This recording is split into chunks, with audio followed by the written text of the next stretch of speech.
यीशु सहाय ये गवाही का मौका देने के लिए हमारा नॉर्दर्न इंडिया यूनियन के जो प्रेयर मिनिस्ट्री के जो कोऑर्डिनेटर हैं उनको मैं धन्यवाद देता हूँ। ये कोविड के समय में मैं मुश्किल दिनों से मैं गुजरा, लेकिन परमेश्वर मेरा साथ रहा और मुझको चंगा किया और आज मैं आपका सामने खड़े होकर गवाही दे सकता हूँ।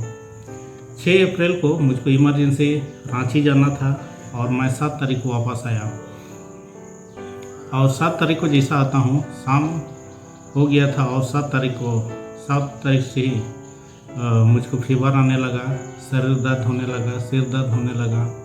तो मैंने सोचा ये छोटा मोटा प्रॉब्लम है जो मौसम चेंज होने के कारण हो रहा है। तो मैंने मेडिकल स्टोर गया और दवा ले लिया और दवा मैंने खाया। कुछ एंटीबायोटिक का टेबलेट मैं लेके आया था और पैरासीटामोल, और इसको खाते हुए 3 दिन हो गया और 3 दिन के बाद भी मैं देखा कि मेरा बुखार जो था नहीं उतर रहा था। तो मैंने अपना दोस्तों को मैंने कहा कि मुझे डॉक्टर के पास आप लोग लेके जाइए, और उन्होंने मुझको डॉक्टर के पास ले गए। डॉक्टर ने अपना इलाज शुरू किया। उसने खून जांच लिखा और बहुत सारा सुई और बहुत सारा दवाई उसने लिखा। सुई मुझको सुबह शाम 2 बार लेना था और बहुत सारा दवा लेना था। और धीरे धीरे करके मैं दवा लेता गया और मेरा जो खाने का रुचि ये ख़त्म हो गया। मैं रोटी भी खाता था तो ऐसा लगता था कि कोई कागज़ का टुकड़ा मैं खा रहा हूँ जिसमें किसी प्रकार का कोई स्वाद ही नहीं है। पानी का भी स्वाद चला गया, चावल का भी चला गया, लेकिन मुझको दवा लेना था इसलिए मैं खाने का कोशिश करता था और मुश्किल से खा पाता था। कम से कम थोड़ा सा 1 चम्मच खाना खाने के लिए भी मुझको कम से कम आधा घंटा लग जाता था।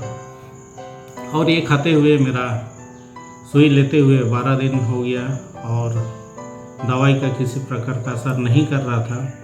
तो मैंने दूसरा डॉक्टर से संपर्क करने का कोशिश किया जिनसे मैं अक्सर इलाज किया करता था। जो डॉक्टर अपना रिश्तेदारों से मिलने के लिए गया था वो वापस आ चुका था और उनसे मैंने संपर्क किया और कहा कि मेरा 14 दिन हो गया फीवर और अभी तक गया नहीं है। हाई फीवर रहता है और अभी तो ऐसा हो गया, इतना वीकनेस लग रहा है कि मैं चल भी नहीं पा रहा हूँ। डॉक्टर ने मुझको पहले तो कहा कि आप मेरा घर आ जाइए, लेकिन बाद में बोला कि आप नहीं आइए, ऐसे ही आपको वीकनेस लग रहा है, मैं ही आता हूँ। उसने आया करमटा और उसने मुझको देखा और देखने के बाद बहुत सारा दवा लिखा और उसने भी बहुत सारा सुई लिया जिसको मुझको सुबह शाम लेना पड़ता था। उसका दवा खाते हुए भी मेरा जो फीवर था ये नहीं उतर रहा था और ऐसा करते हुए मेरा 24 दिन हो चुका था।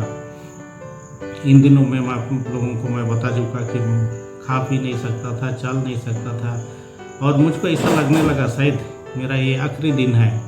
और एक दिन तो ऐसा भी हुआ, रात को मैं लेटा हुआ था पीठ के बल और मैंने महसूस किया कि मुझे सांस लेने में दिक्कत हो रहा है। मेरा सांस ना अंदर जा रहा है ना बाहर आ रहा है। मैं घबरा गया और मैं परमेश्वर से प्रार्थना करने लगा, हे प्रभु, क्या तू इस पृथ्वी में मेरे लिए इतने ही दिन रखा था, आज तक ही मैं जीवित रहूँगा। लगातार मैं प्रार्थना कर रहा था, प्रभु तू मदद कर ताकि मैं फिर से सांस लेने सकूं। तो परमेश्वर ने जवाब दिया और हमको ऐसा लगा कि मुझे कोई कह रहा है कि आप पेट के बल लेट जाइए, लेकिन सांस नहीं लेने के कारण, लेने नहीं सकने के कारण पेट के बल भी लेटना बहुत मुश्किल था। मैं परमेश्वर से प्रार्थना करने लगा, प्रभु तू मुझको इतना शक्ति दे कि मैं पेट के बल में लेट सकूं। और धीरे धीरे करके मैं कोशिश करने लगा। बहुत ही दिक्कत हो रहा था, लेकिन फिर भी धीरे धीरे करके मैं पेट के बल लेट गया और धीरे धीरे करके मेरा जो श्वास था ये चलने लगा। मैंने मेरा वाइफ को बताया। उन दिनों में मेरा वाइफ मेरा साथ नहीं थी, वो वोट देने के लिए असम गई हुई थी और कोविड के कारण वो नहीं आ पा रही थी।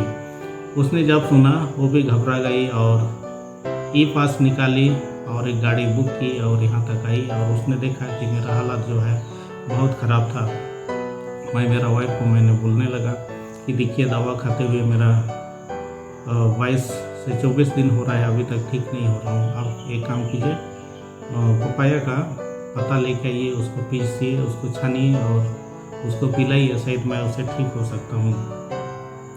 और इसके बाद फिर भी मेरा बुखार नहीं जा रहा था। मैं फिर अपना डॉक्टर को मैं संपर्क किया और उसको कहा कि मेरा फीवर अभी भी नहीं जा रहा है। उसने कहा कि व्हाट्सएप में तुमको जो दिक्कत है व्हाट्सएप में तुम मैसेज करो और मैं दवा प्रिस्क्राइब करूँगा और तुम दवा लेके तुम खाते रहना। तो उसने ऐसे ही किया, लेकिन फिर भी बुखार नहीं उतर रहा था।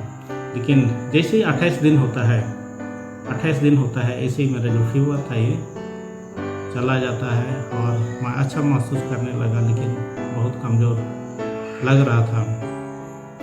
और इन दिनों में मैं ये सोचता था शायद यही मेरा आखिरी होगा और ज़्यादा दिन नहीं जी पाऊँगा, लेकिन परमेश्वर का दया हुआ और परमेश्वर को आज मैं दिल से धन्यवाद देता हूँ कि उसने मेरा साथ रहा और मुझको चंगा किया है। मैं नॉर्दर्न इंडिया यूनियन के प्रेयर मिनिस्ट्री में जितने भाई और बहनें पास्टर जो जुड़े हुए थे उनको मैं धन्यवाद देता हूँ कि आप लोगों ने मेरे लिए दुआ किया और आपका दुआ से आज मैं आपका सामने हो सकता हूँ। इसमें मरानाथा प्रेयर टीम भी था और बहुत सारा अलग अलग जगह में जिनको भी ये मैसेज मिला हुआ सभी कोई मेरे लिए प्रार्थना कर रहा था। आपको सभी कोई को मैं दिल से धन्यवाद देता हूँ और परमेश्वर की महिमा हो। धन्यवाद।